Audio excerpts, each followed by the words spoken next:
I talk, so I want to use my talking for good. And I believe I have a broad-based experience that can assist with that. You have 10 seconds. And I do not think that a hot dog is a sandwich. Your sandwich normally has two separate pieces of bread.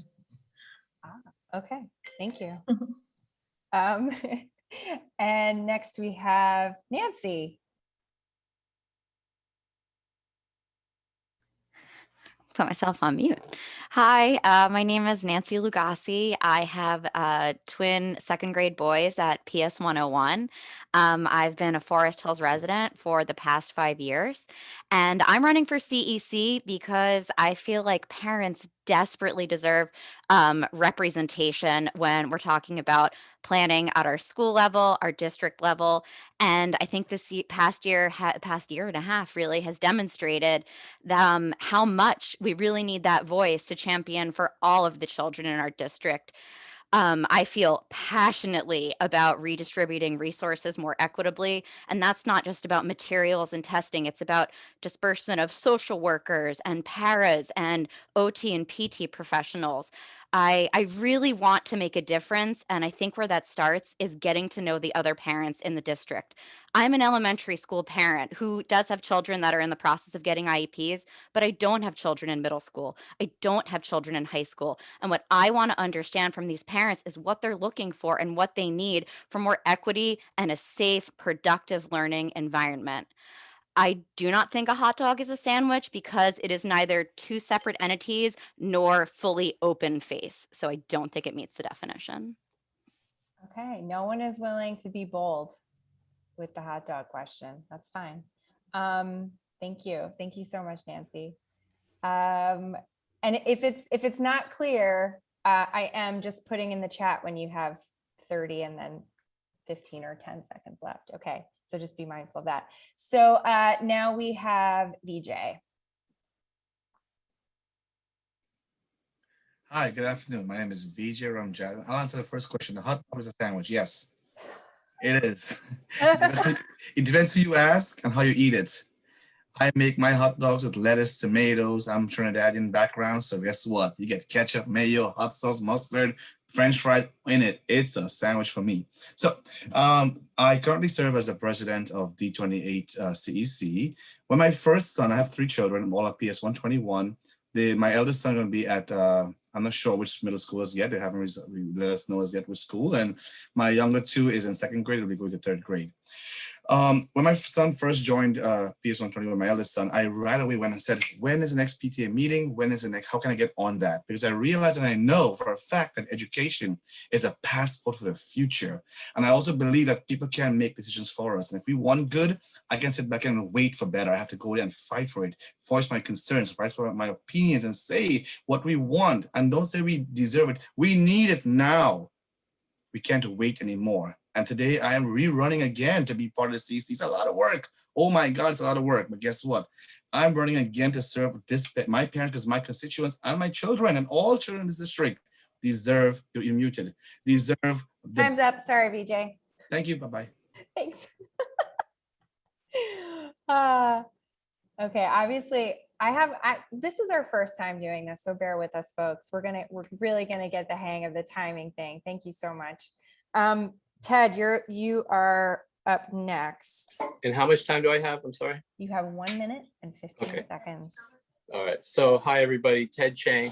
I'm currently a CC member. I've been a CC member for 2 years, and I am chair of the equity committee. So I guess I want to just start out by giving just a little bit of my own perspective on what I'm looking for other candidates, because I do have a couple of ballots myself. I see the nature of equity work as not just balancing the loud voices in the room. Because, if there's anti-equity and pro, it's not an issue of balancing those voices, because that would assume that both voices are equal and that both have voices to be heard. And I think we live in a society with vast inequality, where equity really requires thinking about the people who are not even in the room, who don't even know their fate is being negotiated. And so while I serve each and every student of our district, I always use an equity lens in everything I do, because you always have to think about the students who are not being represented. So my kids go to PS 144. I have a soon to be second. 4th grader, and I have a kid going into middle school. Thank you. Thank you so much. Okay, excellent. Ted, is a hot dog a sandwich? I don't believe that you answered that question. Yes, it is, because a sandwich is something that you can have meat and you can take the meat out. So that obviously means a hot dog is a sandwich.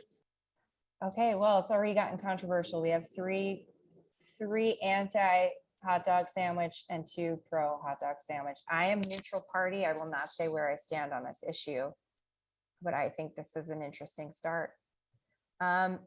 So I just in case anyone is feeling a little nervous, I just want to remind you all, first of all, thank you so much to all the candidates again. And I want to remind you that there are no gotchas here tonight. We have no agenda other than to allow you to speak about issues that are important to parents in the district. And with that said, Ari, you're gonna time us out the next rounds of questions. So now Ari's gonna be showing you his phone, and so you will know. Can we all see? Is that big enough for folks to see?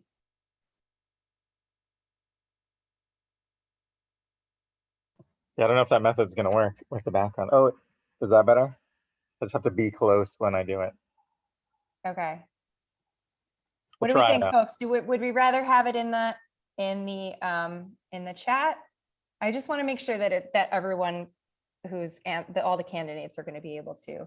A loud reminder is great. Okay, you want me to shout over you?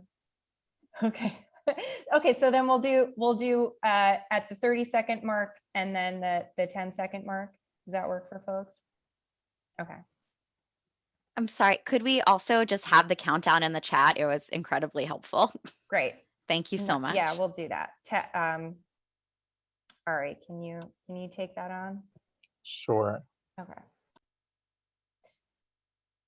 Okay, so for, again, we're gonna have 5 questions that all of you are going to answer, and you can elaborate any which way. I do want to stress that we wrote these questions very specifically, and we'd like you to answer them that way. It's possible we may have time at the end if you'd like to make an additional comment, but for the sake of our limited time this evening, we're going to have 1 minute to answer these questions. So just keep that in mind as you go. And then there's going to be a lightning round. I keep doing that, a lightning round, where you're just going to answer yes or no to those questions. And then time permitting, as folks are maybe sending individual questions for the candidates in the chat, we may have some of those towards the end. Do any of the candidates have any questions? And if you want to pass, you can pass, that's fine. Okay. All right. So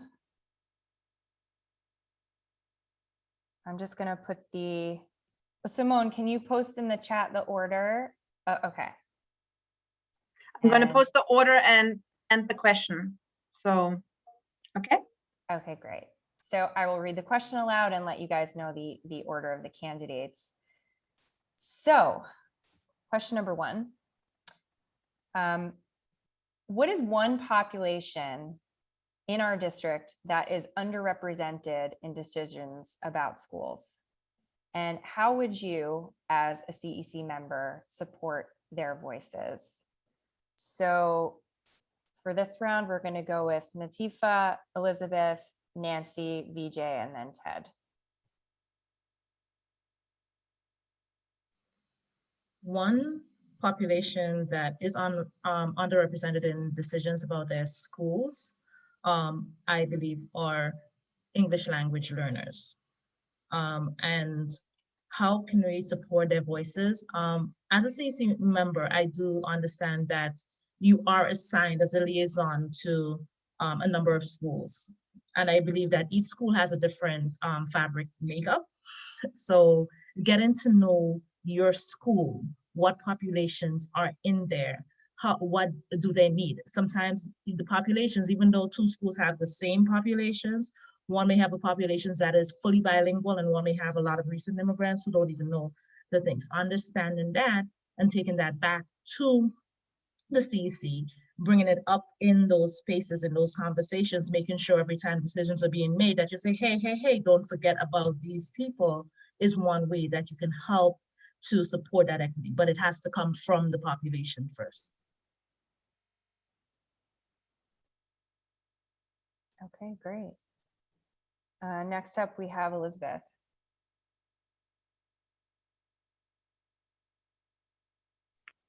So Nafifa spoke very well about English language learners, so I'm going to pick a different population, which is twice exceptional students.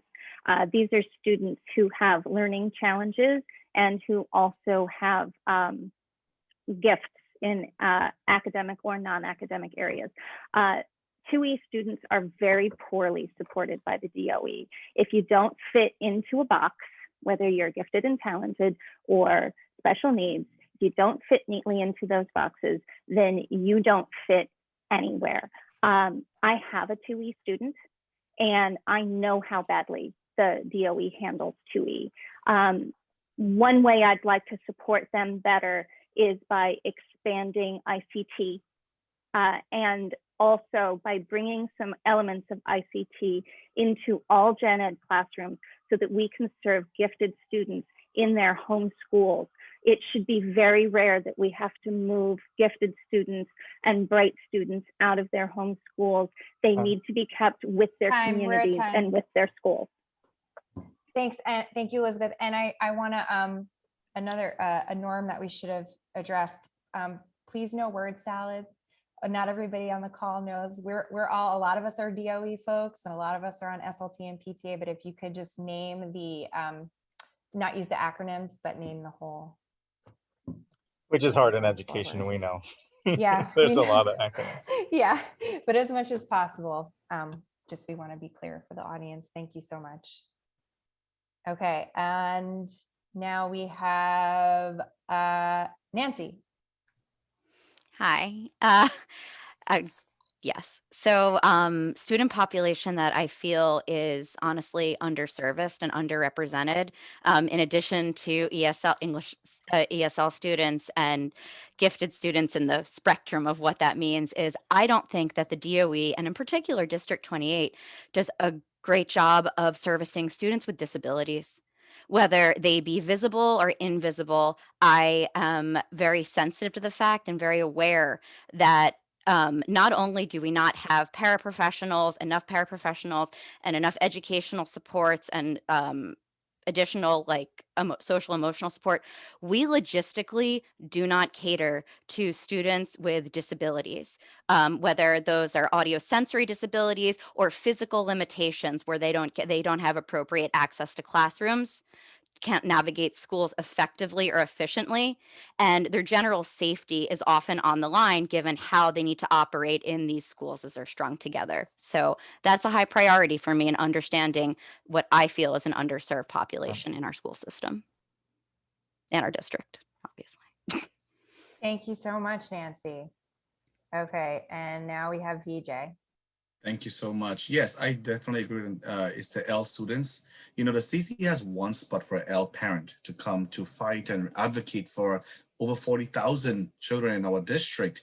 And most of the time that L parent herself or himself or they self don't even speak English most of the time too. And they themselves have a struggle with advocating properly for bringing the concerns for representation. So I would say I would fight firstly for more representation on the CEC, and then to have fair representation across the district, across all platforms.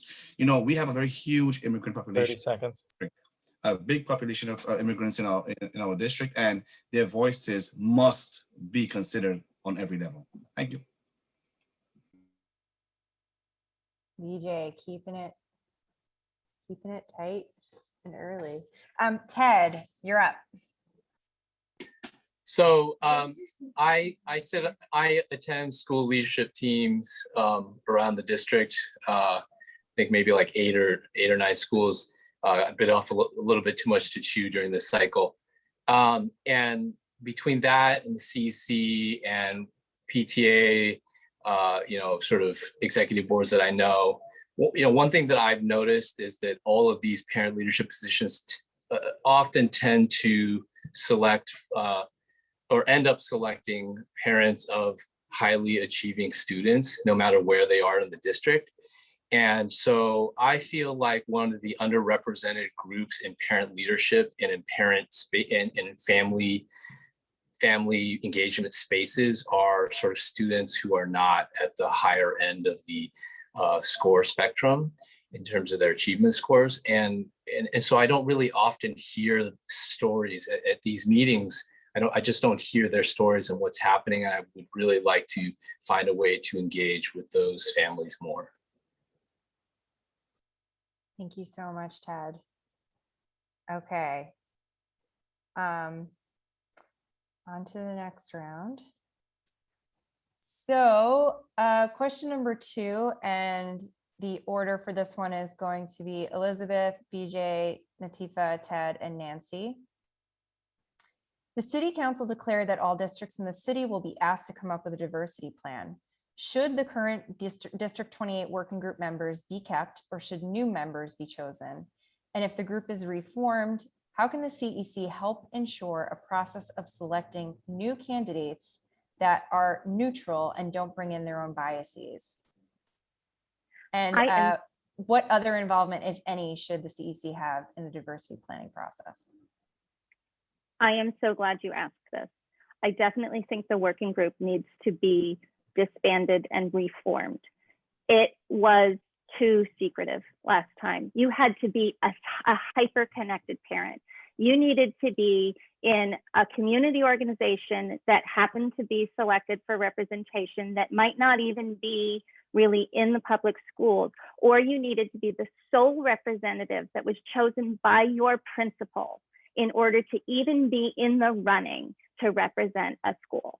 It was appalling. And I definitely think that there needs to be an open application process to be on the working group that is publicized in all schools. And I think the CEC should help publicize that, and that anybody should be able to apply. The way the working group was put together was a disaster, and it really scuttled the process from the very beginning. And it was such a shame because it's so important. Thank you. BJ. We know our district best, nobody else from outside can come and tell us how to run things in our house. So first of all, squash the entire working group.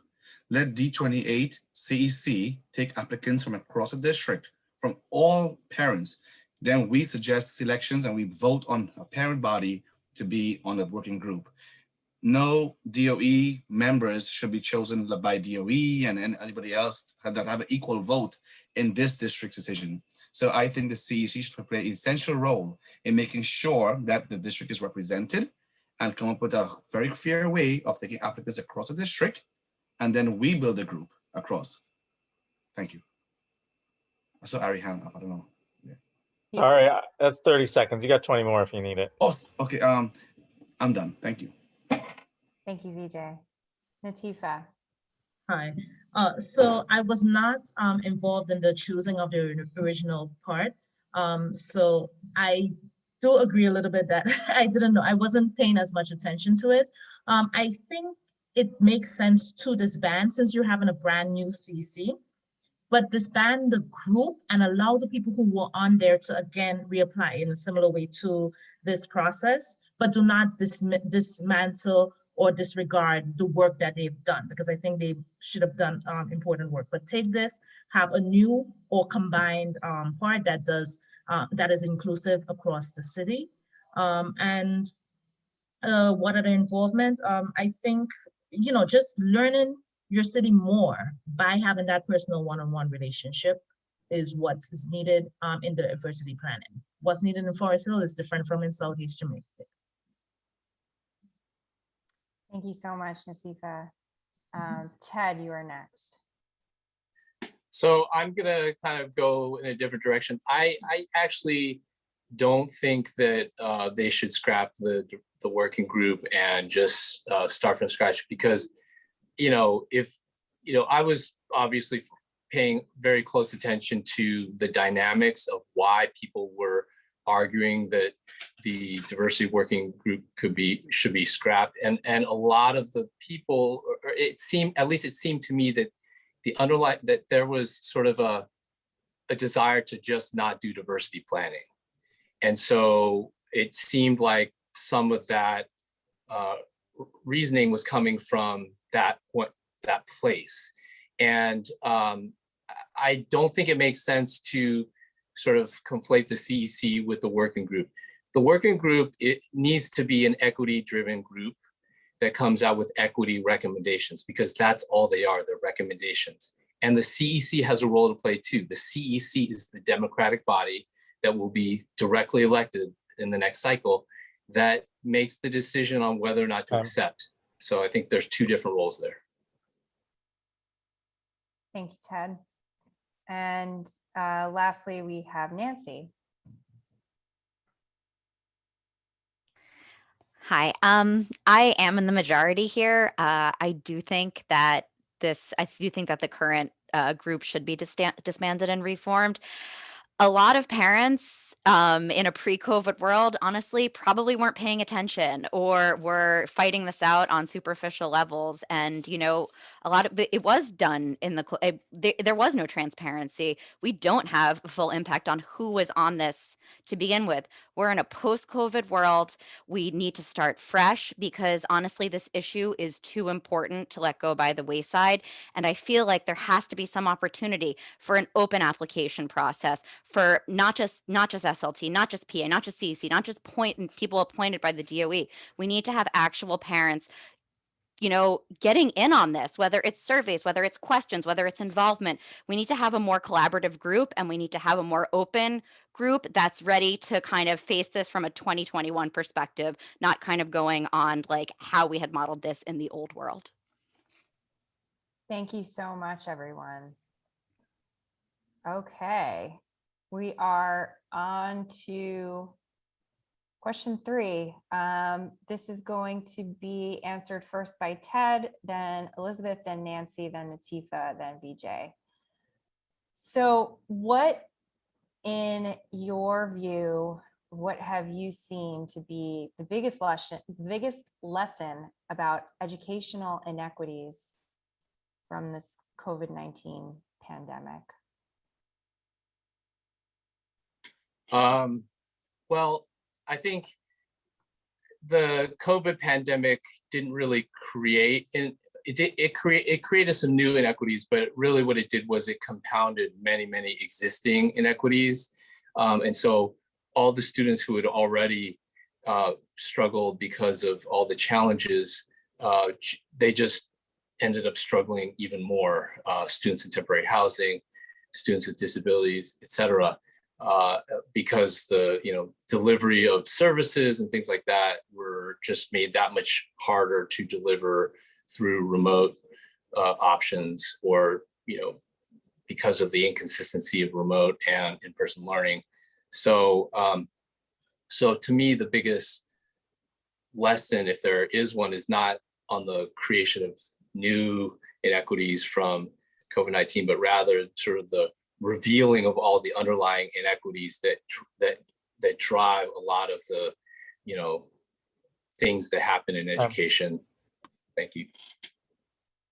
I'm going to put a finer point on that question.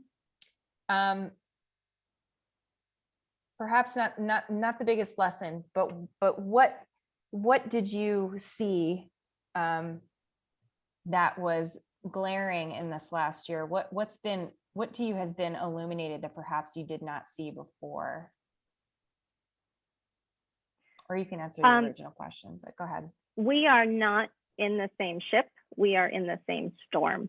And I always knew that, but different families have different circumstances, and it really deeply affects their ability to handle crises, whether they're big or small. And this was a huge one. And the families that either didn't have enough room at home or didn't have good internet or lost people early in the pandemic and were legitimately fearful, and the people who were in buildings that are not well maintained and don't have good ventilation systems or any at all, and painted shut windows, they were in a totally different storm than a whole lot of people on the north side of District 28. You know, my family was very fortunate. While we did have some income impacts, they weren't severe, but there's so much inequity in this city, and we really do need to look at how to make school the place where it's level. Thank you, Elizabeth. Nancy. I think that honestly, like the largest lesson or the greatest insult is how little the DOE had to offer students and families. And not just in the early pandemic when children weren't getting resources, we were losing students left and right, whether to attrition or to illness or other systemic factors at home. It was that, come September, comes August, September, October, there's still no plan.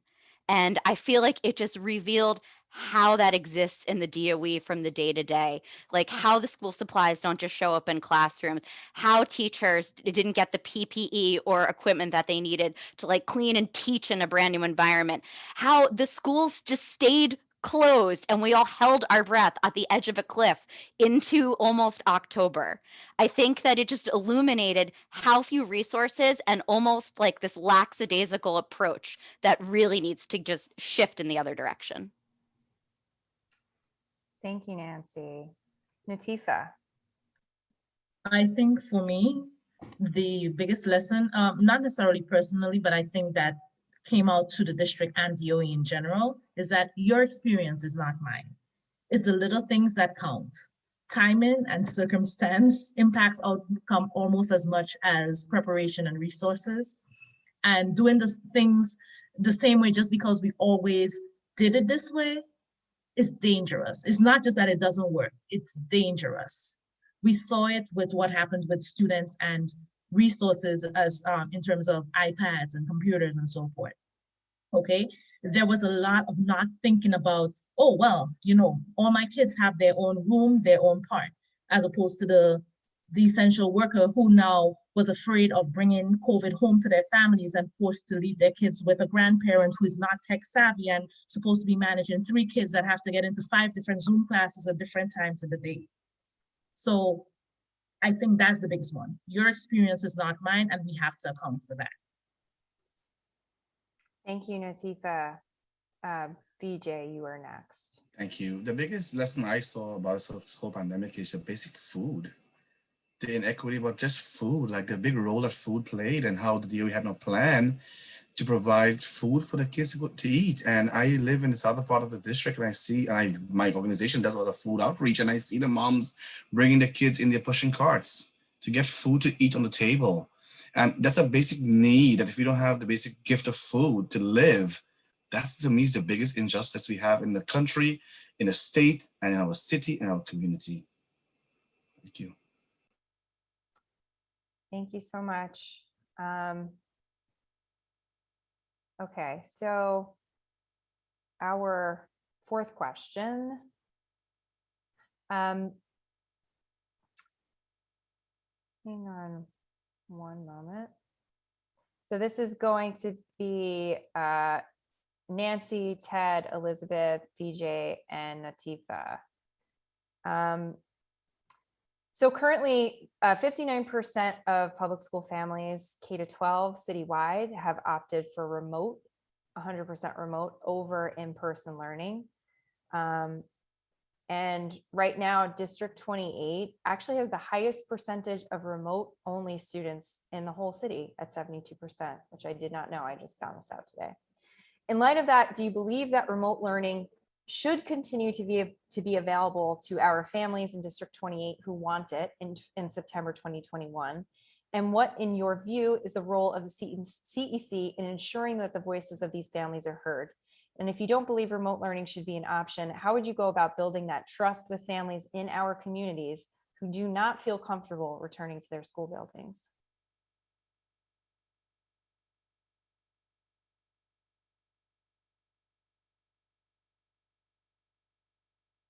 You need help unmuting, Nancy? There we go. No, I just want to make sure that I cover every single part of that question. So just please bear with me while I just make sure that I check off every box. 72% remote learning. I think the reason, one, I just want to say the reason why I think we have that is obviously safety, COVID, and all of the other issues that I think that we can relate to as nuts and bolts. But it comes down to, I think one of the reasons why we have so many remote students as well is that the foundation between the parents and the schools is so fundamentally broken. Not only do we not trust anything that they have to say, we really don't believe that we will keep our children safe. Now, look, I sit in a part of Forest Hills where I was more fortunate than a lot of other people. I know my schools look like. I'm not super concerned about ventilation. I know that is an anomaly. And I know that there are families that have lost way more many members of COVID, many families that had to be right on the front lines all throughout the early days of the pandemic. And we need to restore that trust to bring students back to the classroom. That said, I do think that there does need to be a remote option for parents next year right now, and they need to be able to plan for it. Right now, we don't know what the status is for a vaccine. We don't necessarily know what's going on, and there are parents for many different reasons that honestly need to stay remote. Thank you. I think maybe we'll add an extra 5 seconds on there because this is a long question, but you did great, Nancy. Thank you. Yeah. Okay, so Ted, you're next. I think we're going to have a remote option next year for a few reasons.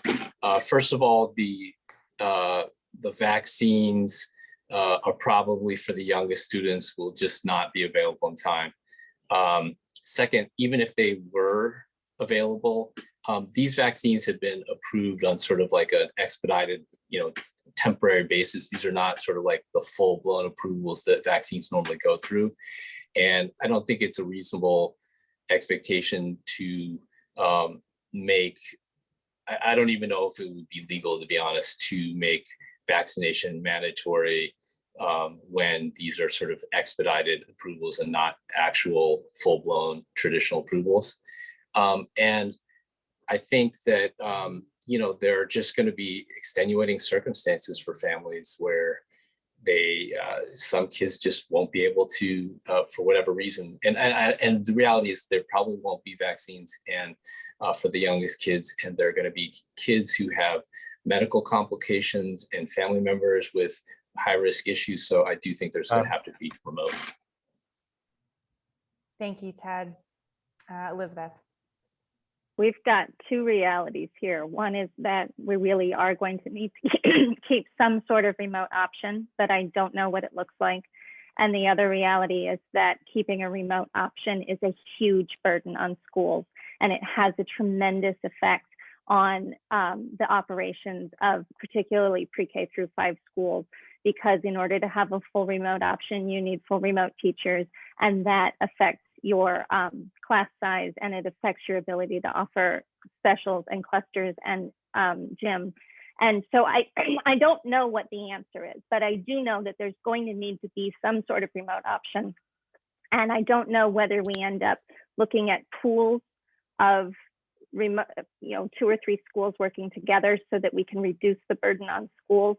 But we need it though, because there aren't going to be vaccines available for elementary school students yet. Some middle school students will have them available. There is vaccine hesitancy, and that is something that we should honor. But I don't know what the answer is, to be perfectly honest. Thank you. BJ. Yeah, unique times calls for unique solutions. And I think this time around, we have to be able to provide both options still. We are still in pandemic mode. And we have to really understand that we love our babies. And that's a personal choice. No one can tell us how safe the schools are until we feel very comfortable about that. And that's a safety issue that the DOE or no federal government could tell me it is safe. You send your kids back so my kids or your kids can become the test run for something else, right? So I feel like it's a personal choice, but we should have, the DOE should be working diligently across the summer to make sure that both platforms are fully equipped to handle the in-load of students, be it more remote or more fully, in person, but both options should be available and have the same, results, or shown to give the same results at least. Thank you. Thank you, VJ. And lastly, Natifa. Okay, I do believe that remote should be an option. I think the 72% yes is because of some of the safety concerns and so forth that happened at the beginning of the year, and many did not want it to change. For example, my kids only went back to school 2 weeks ago, or a couple of weeks ago in April. However, I think that many schools also work really hard to creatively use that, and they have found ways to innovate, even if it's 1 day a week, have these remote programs that work better for the kids with some small group engagement, other things that I think benefits the program even when you go back to full-time. I think you need a very robust citywide standard that should be built for it, and we cannot know what the rules of that are only on September 1st. It needs to be worked out with the families individually, because as some people mentioned, what might work in Forest Hills may not work in South Jamaica. What works for one family may not work for the other, but an option needs to be there. Thank you. Thank you so much, everyone. And I just, I would love if we could all just take a collective deep breath together, maybe drop our shoulders a little bit. Because when I think about, it just brings up all of the fears and all of the sadness and what we've all been through this past year. So yeah, and thank you so much for all of your thoughtful answers on that. Okay. This next question is going to go to Elizabeth first, then Natifa, then Ted, then Nancy, then VJ. And so I would like to know from you all, and we're going to go back to the minute. So what is your understanding of restorative justice, and what place do you think it has in our schools? Alternatively, if you'd rather answer this question, how do you think discipline should be approached in our schools? So I like restorative justice as a concept. I like that the point is not to punish the transgression, but to remedy the harm that the transgression has caused.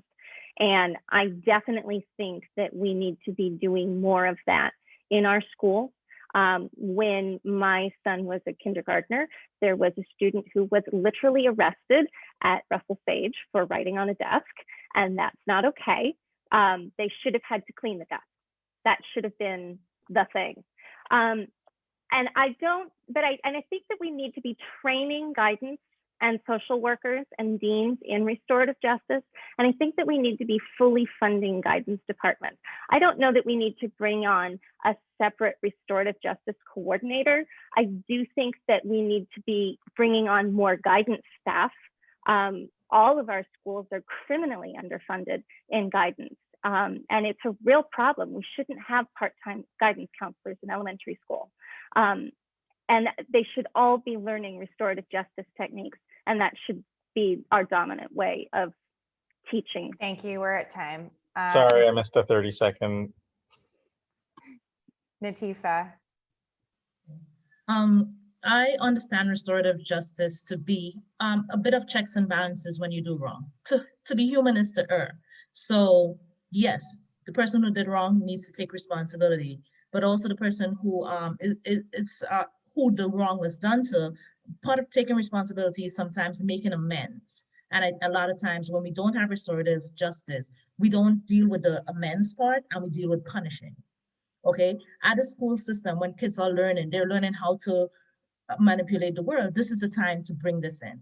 I think in terms of our schools, that training some of the staff that are already there is a better alternative than bringing in a brand new person for restorative justice. We don't need another person on payroll. We need those who are there with institutional knowledge, with everything else, to apply that to our schools.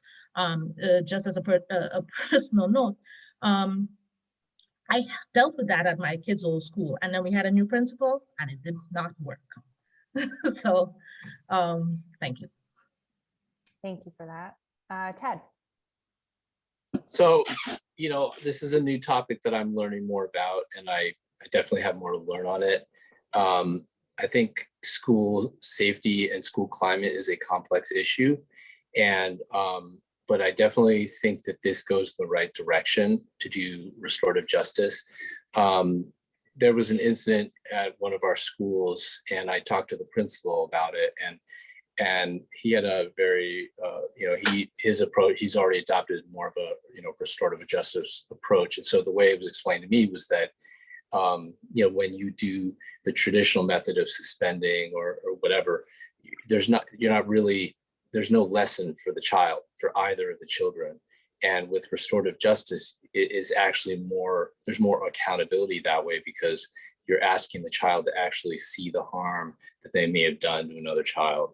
And so it actually is there's more accountability there. And then there's also more of a lesson for all the children, so that no matter who made a mistake, they come out of it with something more, and they learn. And I think that appeals to the educator in all of us. Thank you, Ted. Nancy.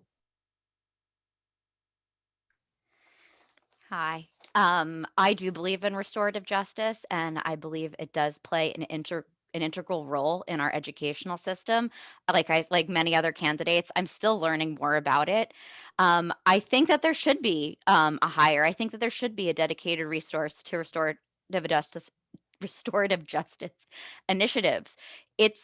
We're introducing a new way of thought into our school system. We're really trying to take the punitive bite out of discipline and understanding wrongs and how to course correct them. And it's not just about retraining, from at least where I sit. It's about a new way of thinking and a new understanding. And I really do believe if we're going to understand this philosophy and implement it and make it a cornerstone of ultimately how to make our schools more just and safer, I do think that we need a dedicated resource to it. I firmly believe that. Thank you. BJ. Yes, I do think our school needs to have a dedicated resource for restorative justice. I think over time we have realized that the system is very punitive. You're wrong, that person is right. But that doesn't really have sustainable learning. I support restorative justice, but in collaboration with families, with parents, because what kids ultimately sometimes do comes from a deeper root. Where they learn that from somewhere else. So we have to address this from a deep root issue, whereas parents get involved, families get involved, and there's healthy conversations, open conversations, and open dialogue to really have both sides be heard, but also some real learning and learning being put into practice. Definitely there's a space for that in our schools, and I think they should dedicate resources for someone who specializes in this stuff, so they bring real solutions to these real concerns. Thank you. Thank you so much. So all of our that's it for our open-ended questions. We're going to move on to our lightning round. And I just want to say I'm so excited to hear all of these really really well thought out responses, and we have a lot of different viewpoints in the room, and that's really wonderful to me. I'm very pleased about that. Thank you so much. So for this, you're just going to say yes or no. And if you start saying something else, you might get muted. Sorry. This is really just real quick. So how this is going to work is Simone is going to post each of these lightning round yes or no questions in the chat. We're going to go for the next 10 minutes and see how many we can get through. And then I'm just going to call out each person. I was just wondering, Lauren, if I should yeah. also post an order. You're going to call them out? I'm going to call Okay. out the names. All right. Yeah. So I'm going to post first, one at a time, right? yes. Yes. Thank you, Simone. So the first question is, due to equity concerns and the COVID-19 pandemic, this year's gifted and talented entrance exam was suspended. And this is 2 questions. Are you in favor of that decision, yes or no? And would you support a policy to permanently end that test? And okay, Natifa, yes or no? Are you in favor of that decision? Would you support a policy to permanently end the test? Yes to question 1, no to question 2. Okay, Elizabeth, are you in favor of the decision and would you support a policy to permanently end the test? No, and yes. Okay. Nancy, are you in favor of that decision to end, to suspend the entrance exam, and would you support a policy to permanently end the test? Yes, and honestly, I'm not sure. Thank you. BJ Yes and yes. and Ted. Yes, and yes with community engagement. Ted, you just can't answer a question, can you? Yes or no? You're going to get muted next time. All right, number 2. I'm bad. I love you, Ted. Okay. So this next question, do you support the expansion of charter schools in District 28 and beyond? And this is going to go first to, VJ. No. Elizabeth, No. Natifa, No. Ted, No. Nancy. No. Okay. Third question, yes or no? Do you support banning suspensions? Ted, Yes. Elizabeth, Can I ask a clarifying question? Because I'll my allow answer is I'll allow it once.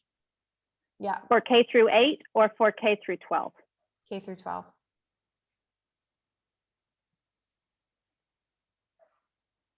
Maybe. Okay. Okay. Nancy, Yes.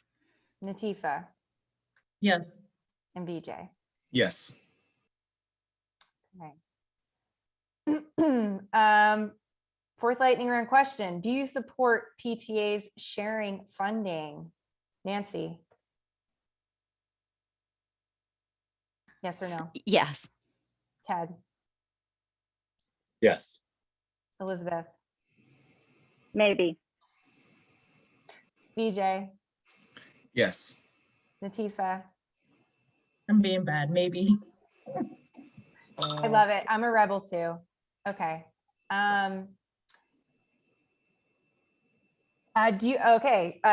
Question number 5 in the lightning round. Yes or no? Do you believe there is systemic racism in the DOE's current enrollment policies? Ted, Yes. Elizabeth, Yes. Natifa, Yes. VJ, Yes. Nancy. Yes. Okay. And last lightning round question. Should we remove school safety agents and metal detectors from all of our schools? Natifa,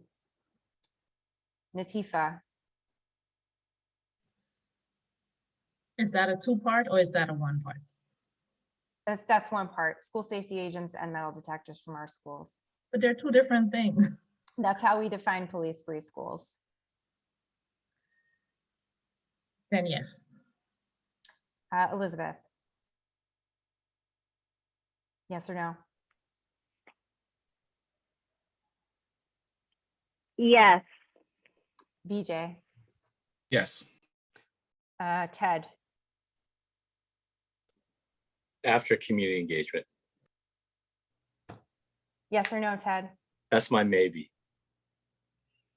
Nancy? Yes. I love finding out who's a rule follower and who just can't follow a rule. Thank you guys so Guilty. much. I know. Okay, so now we have come to the part of the evening. It's 10 after 9. We said we're going to go until 9:30. And we have some individual questions from audience members for all of you. Are we ready for that? Okay. And I don't think I made this clear.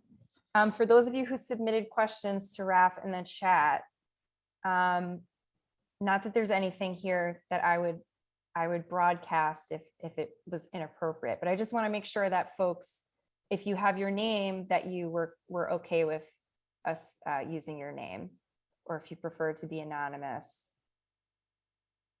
Is that a concern for anyone who submitted a question? Okay. So,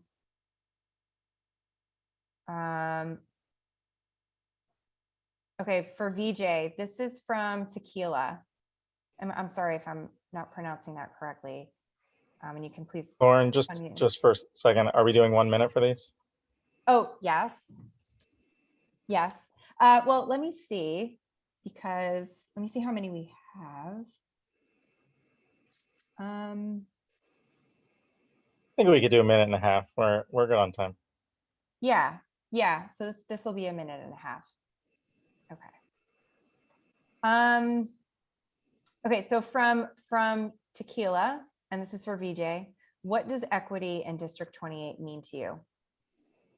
Equity means a chance for every child to have their a chance for every child to have access to all resources to meet their full potential. Thank you. Thank you, VJ.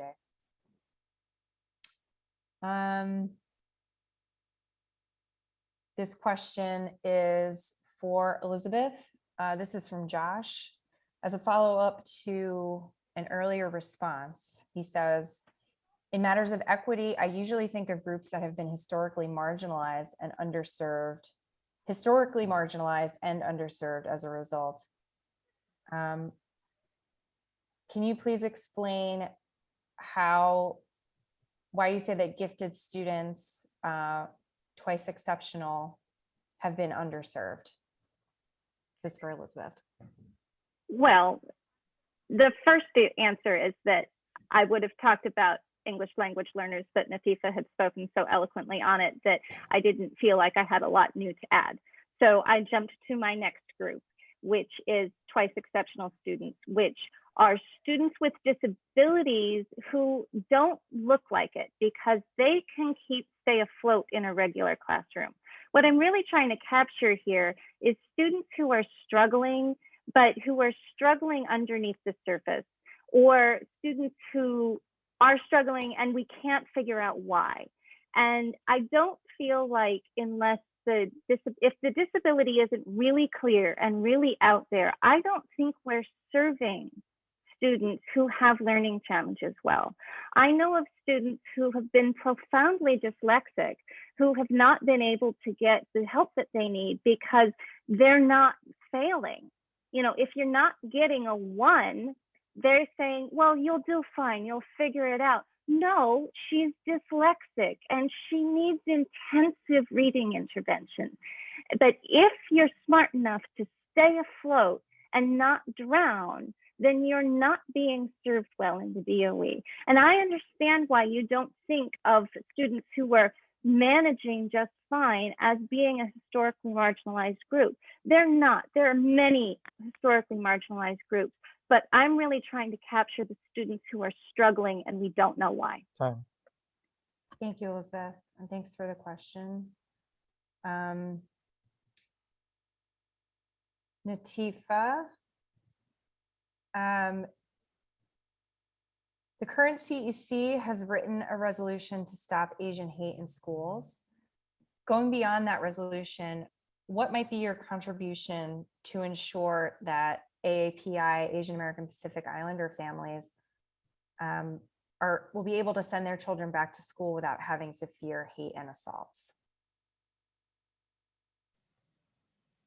DOE does have a pretty well-written bullying program. And note I said written. The issue lies with implementation.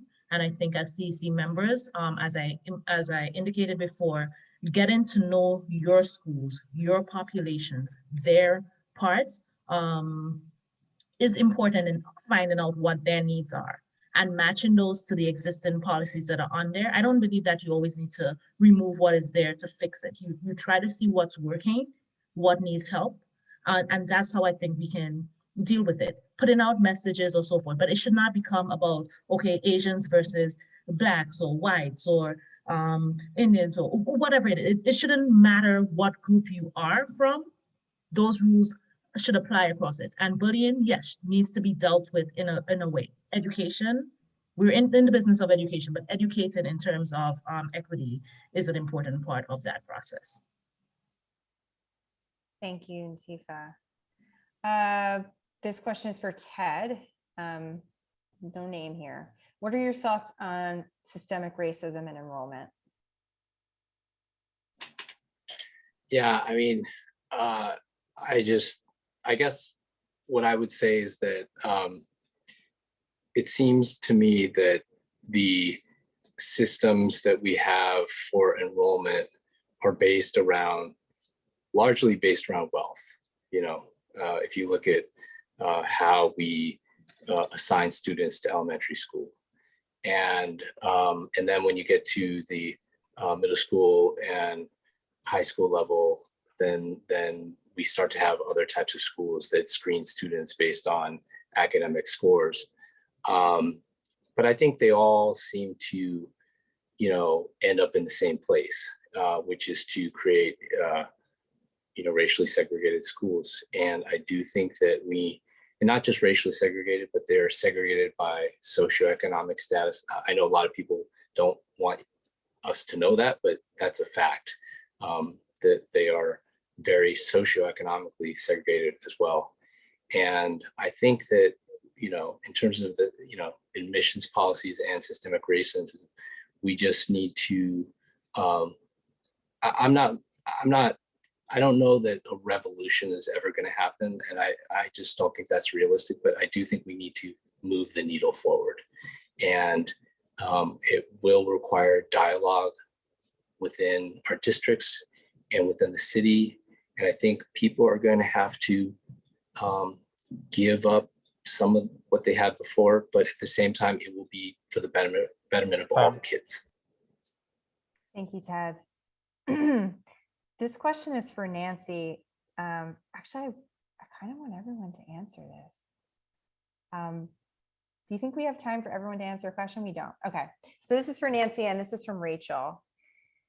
How will you use your seat at the CEC to find out what parents in the entire district, not just in your neighborhood, but what parents in the entire district need, and how will you act to communicate these needs to the DOE so that schools can meet to plan these needs?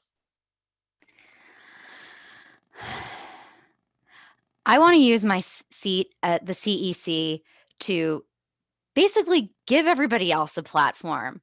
I'm a white woman in Forest Hills. Everybody has to listen to everything that I need to say. If I'm part of the CEC, the first thing I want to do, I want to go to every school in the district and not meet with I want to meet with the principals and I want to meet with the administration, but I want to meet with the parents and the PA and the PTAs and, just parent volunteers and whoever's around. I think that one of the huge issues that we have, especially as it relates to, redistricting and redistributing funds and resources, what have you, is that I think that there's such we're like, it's almost like we're peeking through a keyhole at what another person's experience is. And I think that if I'm, if I'm elected, if I'm lucky to serve on the CEC, I want to see every school. I want to talk to every parent, and I want to understand what the major goals are and what the major obstacles are, and how I can use my position, or we can use this council in general, to move the initiative forward. And I think that just really begins and ends with talking to the experts. And for who we're representing, the experts are the parents and the students. And we need to know from them so we can figure out a more equitable way to deal with our district for resources, for teachers, for just everything from soup to nuts. And maybe if we do that, we'll actually get to understand each other a little better, and it'll break down a lot of these other barriers. Thank you so much, Nancy. So VJ would like to answer the question. I agree, because I said it, that I would like everyone to answer it. And also apparently Rachel meant it to be that way. So we have the next few minutes set aside for you to be able to just give any last comments. And if you'd like to use that time to instead answer this question, you can do that. And if there's another thing that you would prefer to address in this minute that we're going to give you, you can do that too. So you have the option of answering this last question. We can give a minute 30 for everyone for these final statements. Okay. And I am going to give Nancy, I'm going to give you time to give a closing statement if you'd like as well. Okay. So let me just pop in the chat where the order of this last question.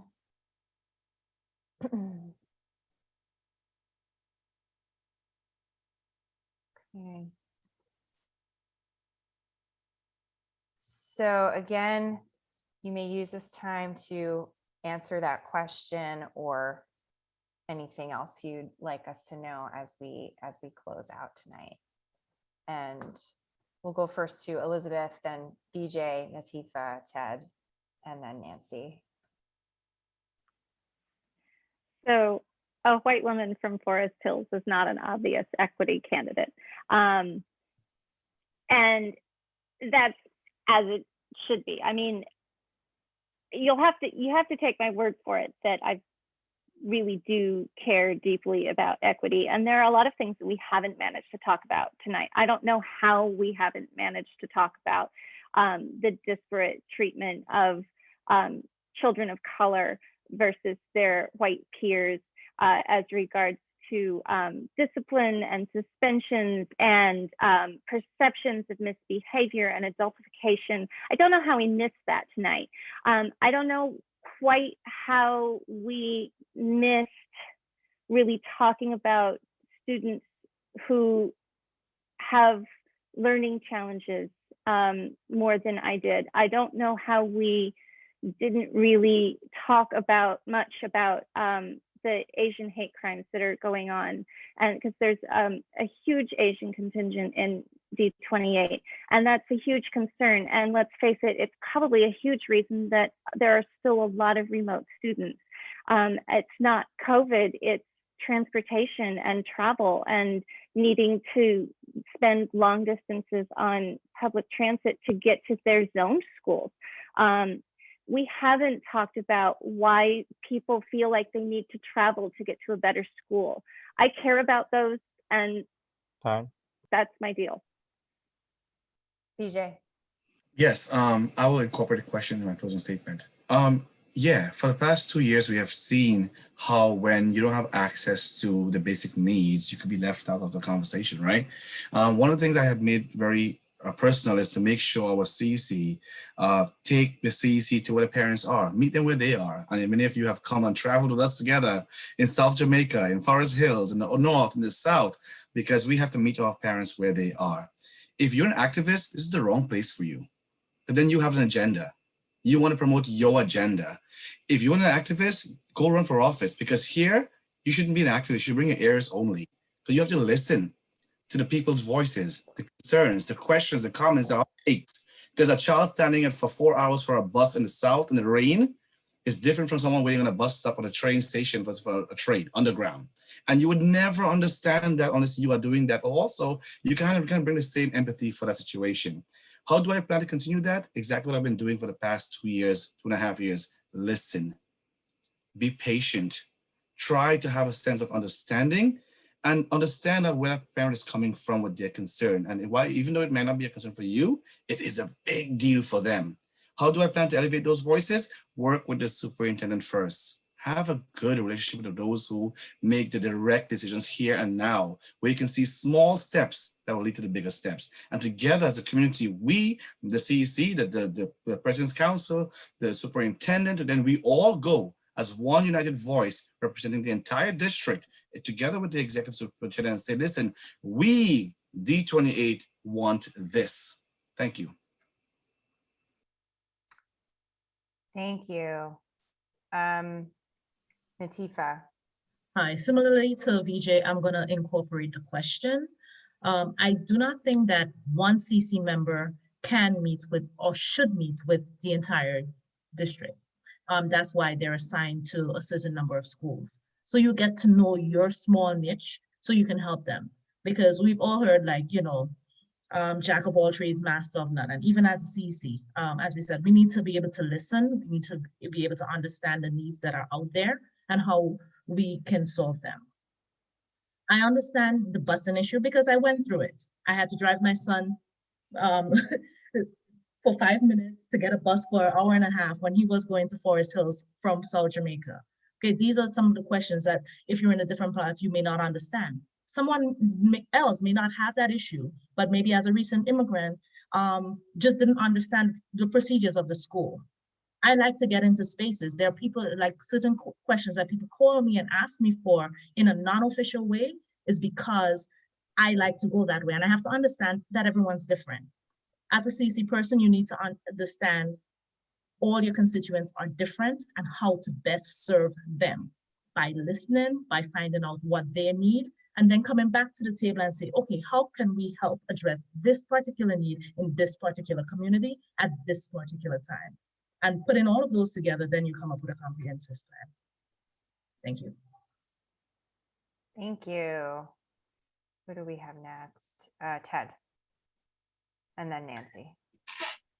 So when I first was elected to the CEC, I remember a conversation I had with Venus Ketchum, and who everyone knows here. She's, you know, kind of a super activist and goes to all the CEC meetings. And one of the things she said to me is like, please, if you're going to do this, do it for more than one cycle. And what I took from that was that there's just a lot of accumulated learning that has to happen to be an effective advocate for the students in a district.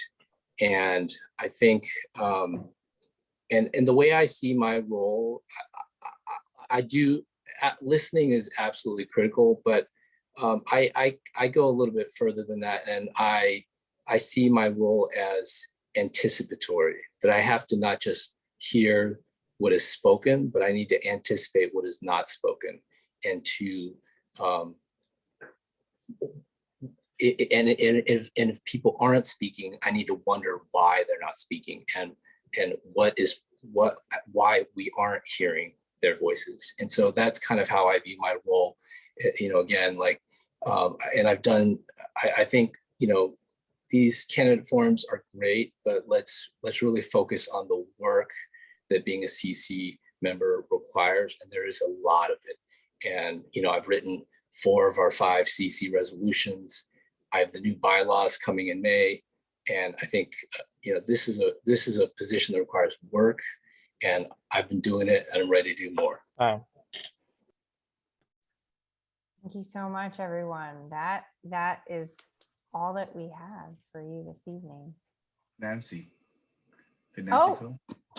And me. I'm so sorry, Nancy. No, That's it's the fine. CEC. I'm so not used to being forgotten that I honestly forgot to speak up. What does that have to say? I just want to give like my quick last minute or last remarks. I'm running for this position just like everybody else here because I want to help.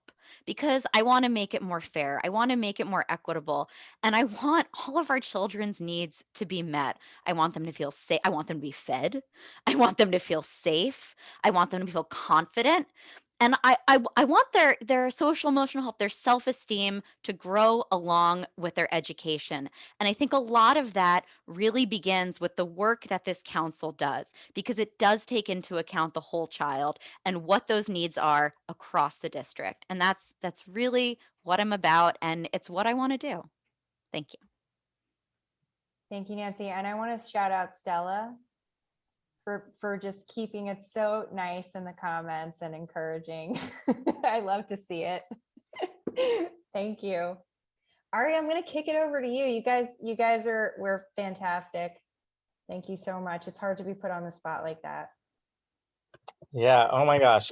Thank you so much. This I was just really impressed. This was really an awesome forum. We got to hear a whole bunch of like really insightful things. And hopefully for our 35, 37 attendees, this was really helpful for you to be able to you know, understand. Oops, timer's still going on Nancy, who was really fast. They're just really helpful. I know it was really helpful for me to hear from all of you. That being said, Elizabeth mentioned that there are a lot of things we didn't hit, and like, yeah, like it is, there are so many inequities in our system that we could go on and on and on and on. And so I'm going to use this time to give our pitch for our organization, help do that work and push for equity. We didn't talk about students in temporary housing, right? We didn't talk about curriculum, right? We didn't talk about so many different like really important topics because there's just not enough time in the day to talk about everything. And if you are really passionate, if you're an attendee here, and you're really passionate about equity, we would love for you to join us to help support. We, you know, VJ can tell you we're here every week, right? We're like every single CEC meeting, we're there, we're speaking up, and we're expanding. We're trying to move into working with. We've had some meetings with electeds. You know, there are lots of different ways that we can push for equity in our schools, and this is just one of those ways, is helping spread that information. And so we really hope that if you thought that this was helpful, that you join us. I'm putting in a link to our little form for you to sign up for our mailing list. And if you're interested in joining us, our next meeting is May 17th. We meet Mondays at 8, so hopefully it's a good time for everybody because you're here on a Monday at 8. So hopefully it worked for you. And we really appreciate you all taking your time out to come here. And as I mentioned before, if you have any questions about how to vote, then certainly you can reach out to us, or you can reach out to VJ and Ted, who are on our current CEC, because that's also part of their job is supporting parents, or reach out to your parent coordinator. There are hopefully a lot of options for you to get some support. And again, we really appreciate you taking the time out. And does anybody else have any last words before we go? Go ahead. I would just like to say thank you for showing up tonight and wish you good luck. I really had a good time, and I learned a lot from you tonight. So thank you. Maybe we Thank can you for hosting us. Yeah, maybe we could take Queens, get the money. VJ's cue at the end of every CEC. We unmute everybody, and everybody says goodbye and all that. So why don't we do that? There's no locks on this, so you can unmute yourself, and everybody can say a nice goodbye to everyone. So thank you, everyone. Thank Everyone. you. Thank you. Bye, everyone. Bye. Thank you. Bye. Thank you. Thank We you should for the record this opportunity. for a song. And play it. Thank you so much. Good luck, all my fellow candidates. Good luck to all of Thank you. you. You guys Good are luck all to amazing. everybody. Equally amazing, all of you. Good luck luck. and good Thank night. you.